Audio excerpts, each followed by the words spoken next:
gagal fokus, ini begini sih. Oke, sudah. Ya, beta coach ya. Ya, Oke, baik. silakan mulai prakteknya Ibu. Silakan sudah. Siap, Bergantian siap. 15 menit, 15 menit. Ya, Bisa harus pakai time ini dulu. ya. 15.50, nanti baru 14.5 baru kakak. Ya, oke. Baik, selamat sore Ibu Mada. Selamat sore Ibu. Apa kabar hari ini Ibu?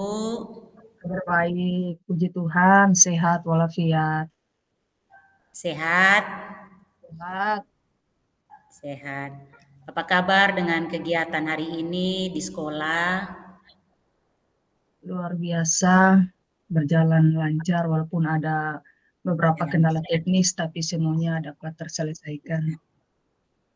Baik Ibu, terima kasih untuk waktu yang telah disediakan untuk kegiatan kita pada sore hari ini. Kita kegiatan coaching, kita akan saling berbicara, saling ngobrol kurang lebih 15 menit ke depan ya Ibu ya. Dari proses ini kira-kira apa yang mau Ibu sampaikan kepada saya pada sore hari ini? Baik, terima kasih Ibu. Jadi di sini saya mau berbicara mengenai pekerjaan saya. Jadi sebenarnya saya ini bisa dikatakan memiliki peran ganda, yaitu peran saya yang pertama itu memiliki tugas sebagai wali kelas. Kemudian yang kedua itu saya memiliki tugas tambahan sebagai pembina ekstrakurikuler seni tari. Kemudian peran yang ketiga itu sebagai ibu dari anak-anak saya, di mana selain tugas-tugas yang sudah saya sebutkan di atas, saya harus bisa mengatur waktu untuk bisa mengurus keluarga saya. Nah, terkadang dengan berbagai tugas yang ada karena banyak yang harus saya kerjakan, saya merasa tidak cukup waktu untuk menyelesaikan tugas yang diberikan kepada saya. Sehingga secara fisik dan psikis saya merasa terganggu. Apalagi terkadang itu ada tugas dadakan dari pimpinan atau atasan yang harus saya kerjakan dalam waktu dekat. Dan di situ saya merasa kewalahan untuk mengelola waktu saya untuk menyelesaikan tugas-tugas yang saya sebutkan tadi. Ya, baik Ibu. Jadi saya simak apa yang tadi Ibu sampaikan kepada saya tentang beban kerja yang bertambah.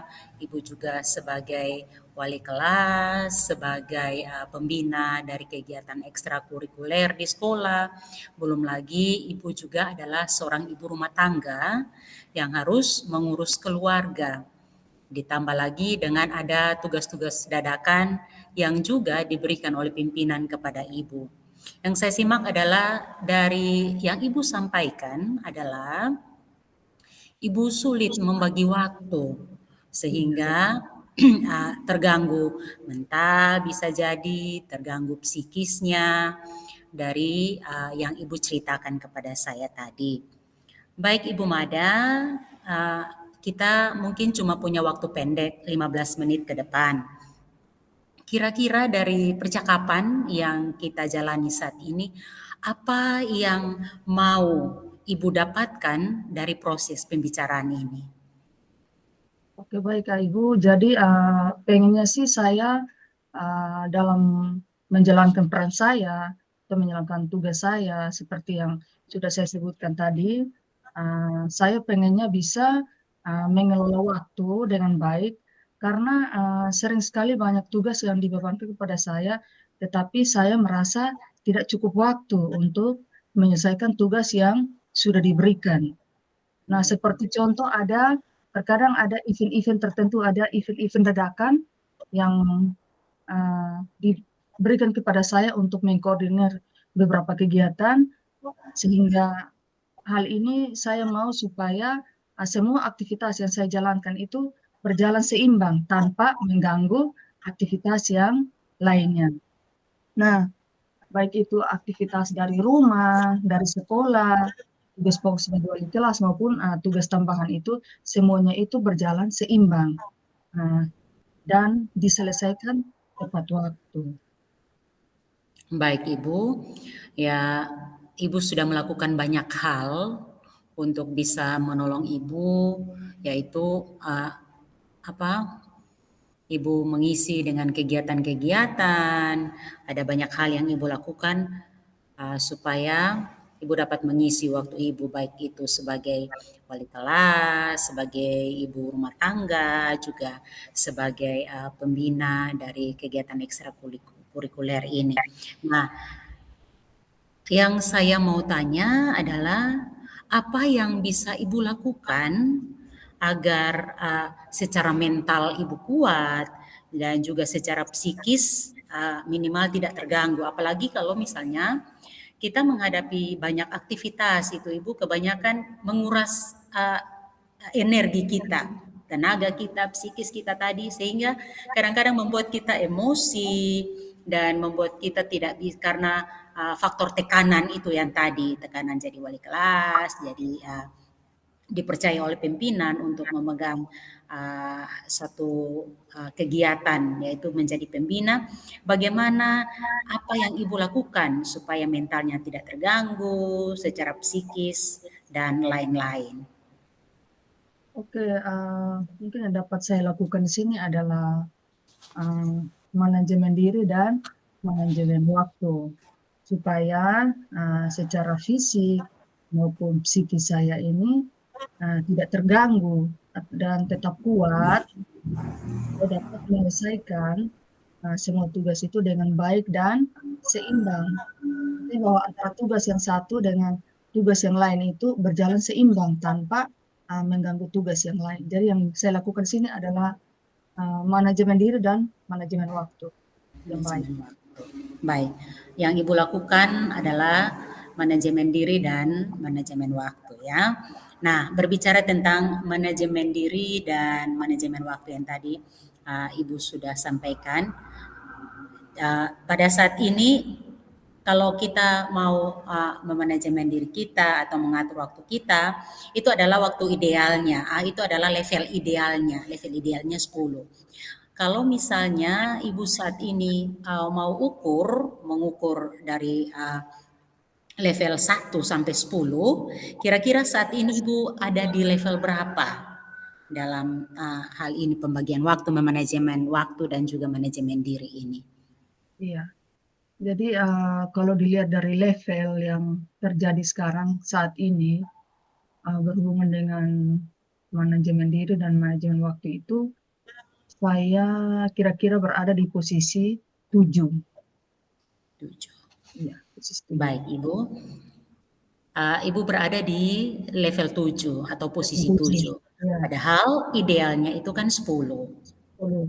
Nah, adakah usaha Ibu untuk supaya bisa menaikkan level yang tadi 7 mungkin sampai ke berapa sehingga dia bisa dikatakan ideal untuk Ibu mencapai itu? Tentunya ini juga butuh usaha. Kira-kira apa yang Ibu lakukan untuk mencapai nilai itu? Oke, karena saya pada dasarnya melakukan sesuatu itu mau yang terbaik, yang ideal.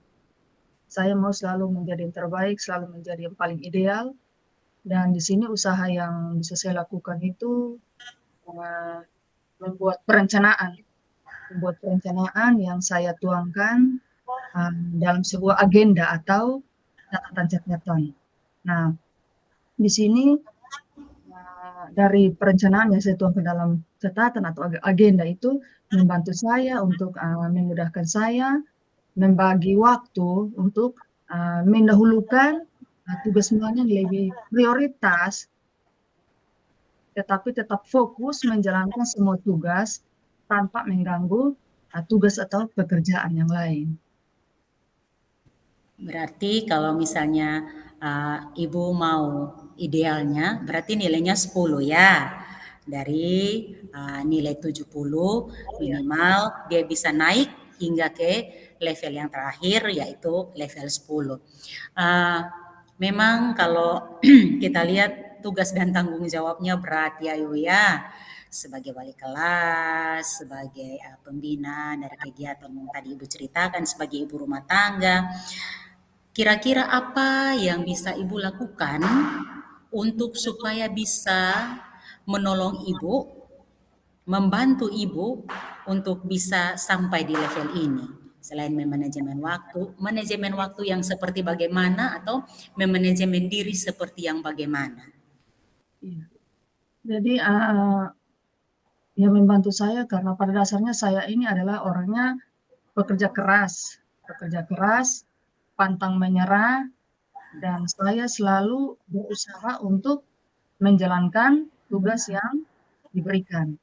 Jadi yang berhubungan dengan manajemen diri tadi dan manajemen. Jadi kalau manajemen diri di sini adalah mulai sekarang berarti saya harus komitmen terhadap diri saya.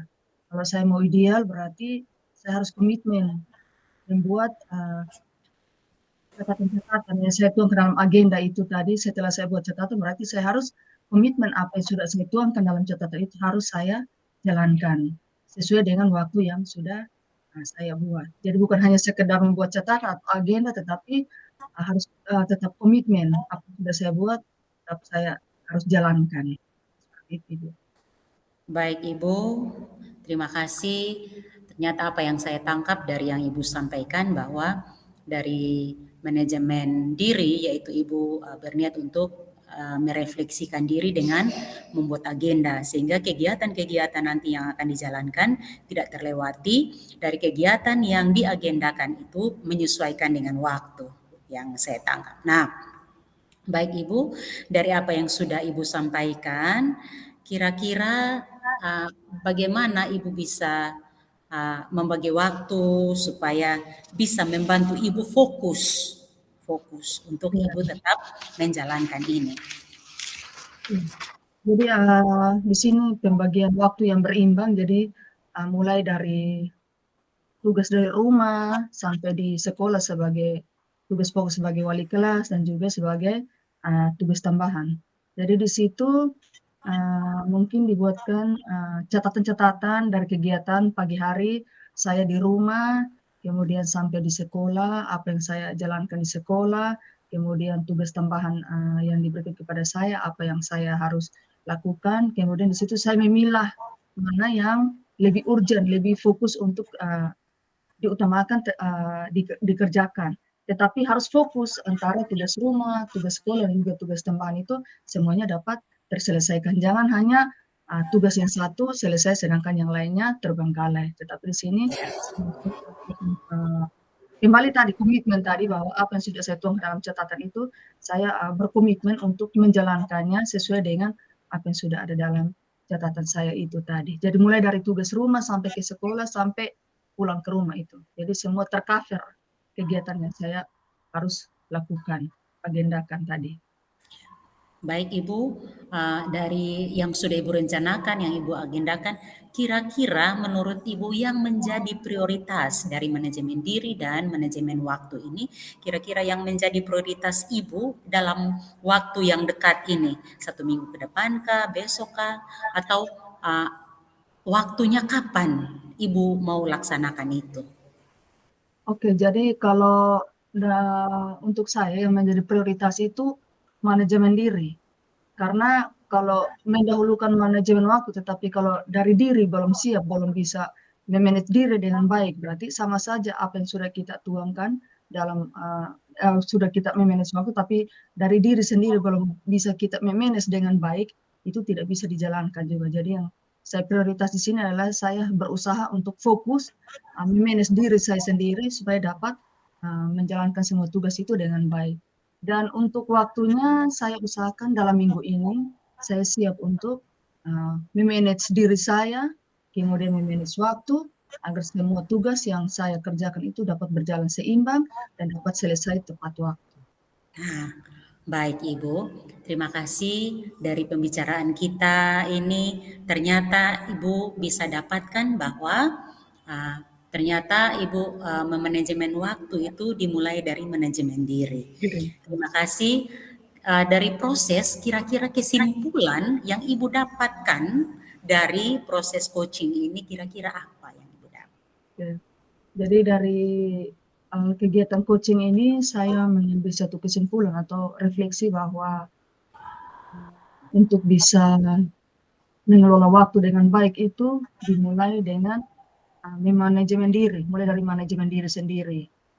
Setelah diri sudah di-manage dengan baik, lalu kita mencoba untuk me-manage waktu dengan membuat agenda-agenda atau catatan-catatan yang akan kita kerjakan sehingga semua pekerjaan itu dapat berjalan seimbang tanpa mengganggu pekerjaan yang lain dan apa yang kita kerjakan itu selesai tepat pada waktu tanpa mengganggu fisik maupun psikis kita. Jadi mental kita itu tetap kuat juga. Baik Ibu, terima kasih 15 menit kita sudah pas. Terima kasih, saya menunggu refleksinya 1 minggu, kita jumpa lagi ya Ibu ya, untuk kita kembali merefleksi kegiatan 1 minggu yang telah kita lewati ini. Terima kasih Ibu Mada telah berbagi pada sore hari ini. Tuhan Yesus Oke, memberkati. amin. Terima kasih Ibu. Oke, Juga. lanjut. Oke, lalu pas ya. Dia melenceng 1 menit sah. Ya, 1 menit. Oke, lanjut. Berarti ini sampai jam berapa? Soalnya beta sambil lihat jam. Ini 16.06, dia sampai 15 menit ke 15.21, 16.21. Oke. Baik, mulai ya. Ya. Oke, baik. Selamat sore Ibu Lydia. Selamat sore Ibu Mada. Terima kasih sudah meluangkan waktu sore ini. Sama-sama Ibu. Bagaimana kabarnya sore ini? Puji Tuhan, sehat walafiat, sehat mental, sehat fisik, sehat semuanya untuk bisa dapat menjalani proses ini. Senang bertemu dengan Ibu Mada di sini. Oke, luar biasa, puji Tuhan. Baik, sekali lagi terima kasih Ibu Lydia. Kita akan coaching sebentar nih. Mungkin ya sekitar 15 menit ke depan. Apakah Ibu Lydia sudah siap? Siap Ibu, benar-benar siap. Oke, baik, mantap ya. Sudah benar-benar siap. Oke, baik. Baik, Ibu Lydia, kira-kira pada sore ini Ibu Lydia pengen ngobrol apa atau apa yang mau disampaikan sore ini? Terima kasih Bu Mada. Begini Bu, saya punya satu masalah. Nah, masalah ini terkait dengan anak-anak saya, murid-murid saya. Ketika saya masuk di dalam kelas, ada hal yang seharusnya anak-anak didik saya bisa untuk mengerjakan apa yang dikerjakan, namun ada yang tidak dapat mengerjakan, contohnya tugas-tugas yang saya beri. Sehingga ketika mereka tidak mengerjakan seperti yang saya mau, saya menjadi marah, saya menjadi emosi karena mereka mengerjakan apa yang tidak sesuai dengan apa yang saya mau. Sehingga itu membuat saya marah. Nah, yang saya mau sampaikan di Ibu Mada, bagaimana supaya saya dapat bisa mengelola emosi saya. Karena sejauh ini misalnya ada murid-murid saya yang membuat kesalahan atau membuat hal-hal yang tidak sesuai, saya menjalani segitiga restitusi itu, tapi tidak sebagai manajer. Saya hanya baru sebagai teman, tapi kadang-kadang juga saya tidak dapat mengelola emosi saya. Itu Ibu Mada. Oke. Baik, jadi di sini saya mengambil kesimpulan bahwa ketika Ibu masuk ke kelas, Ibu berhadapan dengan anak murid, dan mereka tidak bisa menjalankan sesuai dengan apa yang Ibu inginkan. Sehingga di sini ibu membuat ibu menjadi marah, emosi, dan saya mengambil permasalahan di sini bahwa di sini ibu tidak mampu mengelola emosi dengan baik. Benar Ibu, benar. Tidak bisa mengelola emosi baik sehingga ketika berhadapan dengan anak-anak seperti itu, ibu menjadi emosi dan marah. Oke baik, Ibu, kira-kira dari percakapan kita ini, apa yang ibu inginkan di akhir percakapan? Ya. Baik, yang saya mau dapatkan dari pembicaraan kita ini adalah bagaimana saya menjalani pembelajaran yang benar-benar berpihak kepada murid, sehingga apa yang dimau oleh murid, saya juga berusaha untuk bagaimana mengerti minat murid. Sehingga ketika kalau misalnya mereka tidak mengerjakan sesuai dengan apa yang saya mau, saya dapat mengelola emosi saya tidak menjadi marah, saya menjalani proses restitusi itu dengan menjadi manajer. Bukan hanya teman, bukan hanya penghukum, tapi juga mau menjalani itu. Jadi dari proses ini saya mau bahwa saya berusaha untuk menjadi manajer supaya saya dapat mengelola emosi saya. Bisa juga saya menggunakan teknik stop supaya ketika saya marah dan tidak dapat mengelola emosi saya bisa menggunakan teknik stop. Begitu Ibu. Oke, baik. Jadi di sini saya dapat menangkap bahwa apa yang ibu inginkan di sini adalah ibu ingin menjalankan pembelajaran yang berpihak pada murid yang nantinya dapat mengelola semua minat dan bakat yang ada pada murid, sehingga ibu pun dapat mengelola emosi dan juga mengambil posisi manajer dalam menjalankan pembelajaran yang berpihak pada murid itu. Kemudian ada lagi yang ibu ingin lakukan di sini adalah melakukan teknik stop untuk mengelola emosi. Baik, jadi untuk mengelola emosi di sini ada 3 hal yang ibu ingin lakukan ya, yaitu menjalankan pembelajaran berpihak pada murid, kemudian menjalankan pembelajaran sesuai dengan minat dan bakat murid, dan juga mengelola pembelajaran yang berpihak pada murid. Pada murid itu berarti sesuai dengan bakat dan minat Ya, minat siswa. siswa, ya, minat murid. Kemudian mengelola emosi dengan mengambil Teknik stop. posisi manajer dan Manajer. teknik stop. Oke Siap. baik, Ibu, apa yang membuat Ibu merasa terganggu sehingga tidak bisa mengelola emosi dengan baik? Ya, baik Ibu, saya merasa terganggu karena selama ini saya menjalankan apa yang saya buat itu lebih kepada guru sebagai bukan sebagai fasilitator, tapi sebagai fokus dari pembelajaran sehingga saya ketika murid-murid membuat apa yang tidak sesuai dengan saya mau, pasti saya akan menjadi emosi, saya marah. Kenapa tidak buat ini, kenapa tidak buat itu. Nah, saya uh, mau supaya saya bisa menjalani ini yaitu pembelajaran berpihak pada murid, saya berusaha untuk menjadi manajer dan juga menggunakan teknik stop sehingga bagaimana saya bisa mengelola emosi saya tidak menjadi marah kepada anak-anak saya tapi bagaimana emosi saya kelola untuk lebih kepada hal-hal yang positif, tidak kepada hal-hal yang negatif.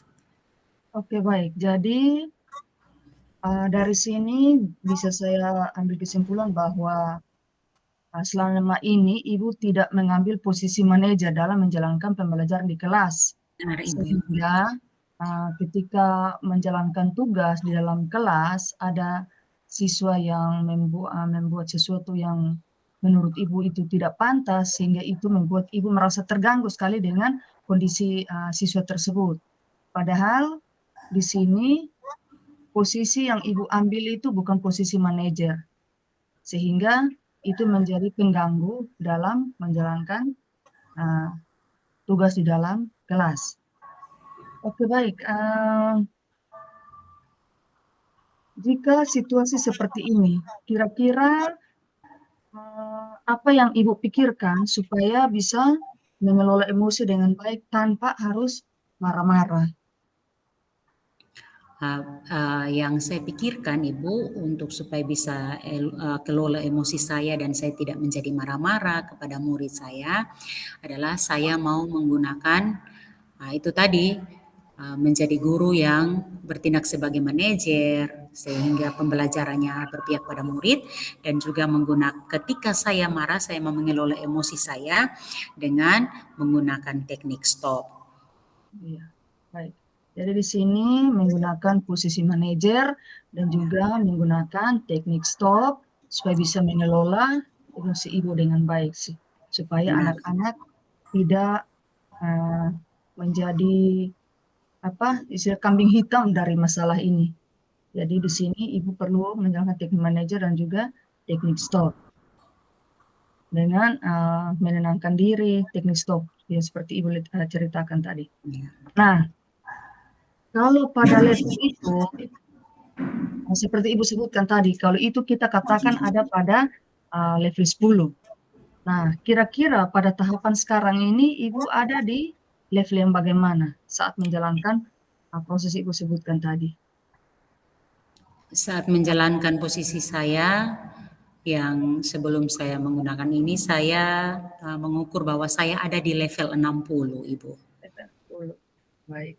Di level 60. Ya, Apakah 6. ada Ya, level 6. 6 ya? Apakah ada kiat-kiat untuk naik level kah atau bagaimana? Ya, kalau saya ingin level saya naik ke level 80, Ibu. Sekalipun hanya mendekati ideal, tapi saya akan mencoba untuk bagaimana saya bisa naik level dari yang 60 ke 80. Dengan cara saya akan mengelola emosi saya menggunakan teknik stop dan juga bagaimana saya harus bertindak sebagai manajer, yaitu saya juga harus bagaimana memanajemen diri saya untuk bisa menjadi manajer ini dan juga bagaimana saya belajar untuk pembelajarannya berpihak kepada murid. Oke, Begitu, Ibu. baik. Jadi untuk mencapai nilai ideal itu, Ibu perlu mengelola emosi dengan teknik stop, kemudian mengambil posisi manajer dalam menjalankan tugas di dalam kelas supaya Ibu bisa mengelola emosi dengan baik. Baik. Baik, Ibu Lydia, dari apa yang sudah Ibu sampaikan, kira-kira menurut Ibu apa yang bisa membantu Ibu agar bisa mengelola emosi dengan baik? Ya. Baik, tentunya untuk mengelola emosi ini saya berangkat dari rumah saya duluan, ya, dari rumah tangga saya bersama dengan bagaimana saya bisa mengelola emosi saya mulai dari rumah sehingga tidak terbawa ke tempat kerja saya dan korbannya adalah murid-murid saya. Nah, di situ saya mulai bagaimana saya memanajemen diri saya, mengatur posisi saya untuk menjadi pendidik yang baik dengan manajemen diri itu. Saya mencoba untuk merefleksikan diri saya sehingga saya dengan menggunakan teknik stop itu minimal saya bisa menggunakannya untuk merefleksikan diri saya. Oke, baik. Jadi di sini Ibu mulai mengelola emosi itu ketika dari rumah ya. Iya, Jadi istilahnya sudah tenang dari rumah, fisik, psikisnya sudah dikelola dengan baik dari rumah sehingga sampai di sekolah pun apa yang terjadi di rumah itu tidak dibawa ke sekolah lagi. benar Ibu. Kemudian ada manajemen diri dan menjadi pendidik yang baik. Itu yang saya tangkap dari apa Ibu sampaikan tadi. Baik, Ibu Lydia. menurut Ibu kira-kira pembelajaran berpihak pada murid yang bagaimana yang Ibu mau lakukan? Pembelajaran yang berpihak kepada murid yang tadi saya sampaikan adalah ketika pembelajaran itu saya tidak berusaha untuk menjadi diri saya, tapi bagaimana pembelajaran itu semuanya berpihak kepada murid. Jadi murid diberikan kesempatan untuk mereka mengekspresikan atau menjalani tugas mereka sebagai murid, dan saya hanya bertindak sebagai fasilitatornya saja. Ya, baik. Jadi di sini siswa diberikan kebebasan, Ya, siswa diberikan kebebasan untuk berekspresi dan Ibu hanya sebagai fasilitator. fasilitator. Baik, kira-kira yang mana yang Ibu lakukan dalam waktu dekat ini? Apakah pembelajaran berpihak pada murid atau dengan teknik stop itu? Untuk mengelola emosi Ibu tadi. Ya, untuk mengelola emosi saya dalam kegiatan sepekan ini, saya berencana untuk melakukan teknik stop di rumah, Stop. sehingga ketika saya teknik stop juga kan adalah kegiatan untuk merefleksikan apa yang sudah terjadi dalam kehidupan, dalam kegiatan kita, sehingga dari teknik stop itu ada ketika saya mendapatkan ketenangan, dari situ ketika pergi ke sekolah saya juga bisa mengelola emosi saya untuk bisa pembelajaran yang saya lakukan itu berpihak kepada murid, dan murid itu saya anggap sebagai anak saya sendiri karena yang saya didik itu adalah juga anak-anak yang dititipkan untuk saya didik di sekolah. Oke, baik. Jadi di sini menjadi prioritas Ibu yang mau Ibu lakukan dalam waktu dekat dalam ini Ya, adalah teknik stop, Ibu teknik ya. stop. Ya, Oke, baik. Baik, kita sudah sampai di penghujung sesi, Ibu. Kira-kira dari sesi percakapan kita pada sore ini, kira-kira apa yang menjadi kesimpulan Ibu atau refleksi Ibu terkait percakapan kita sore ini? baik. Terima kasih Ibu sudah bersama dengan saya dari hal yang uh, kita sudah lakukan dari awal tadi. Yang saya dapatkan dari proses coaching ini adalah bagaimana saya dapat mengelola emosi saya menggunakan teknik stop. Dan itu akan saya lakukan dalam sepekan atau 1 minggu ke depan. Terima kasih Ibu. Baik, kalau begitu saya ingin mendengar cerita Ibu setelah seminggu dari sekarang, dan semoga Ibu dapat mengimplementasikan apa yang sudah kita perbincangkan sore ini. Akhir kata, saya mengucapkan terima kasih sudah mau berbagi pengalaman dengan saya sore ini. Kiranya Tuhan memberkati Ibu. Terima kasih. Terima kasih Bu Mada. Tuhan memberkati kita. Amin. Amin. Lebih 2 Ya, menit. oke. Lebih 2 ya? Lebih 2 Wow, menit. Ya, kenapa? mantap.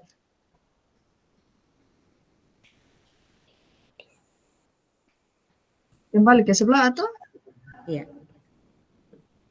Tunjukkan. iya. Ini masih perekaman. Masih Masih perekaman. perasaan? Yang lain juga belum kembali kok. Belum.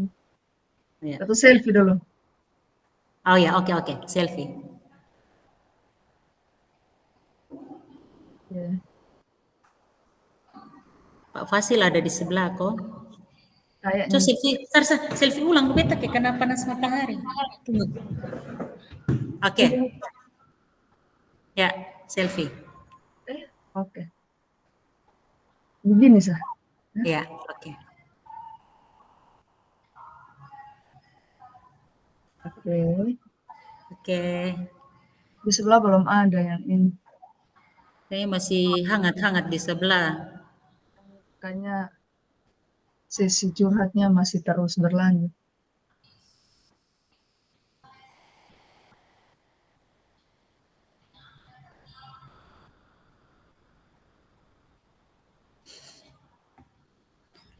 Aduh.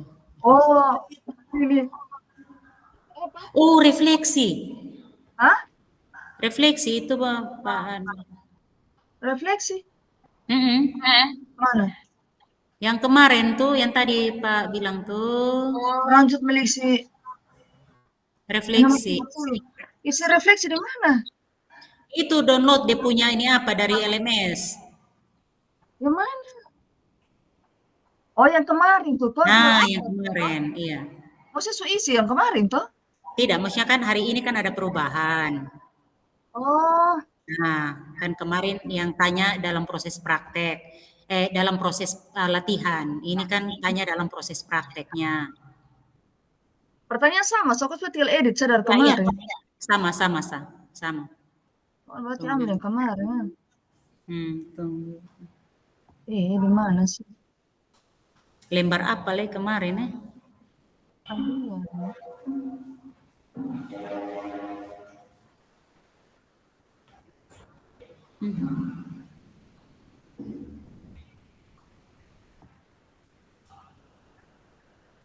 Di mana?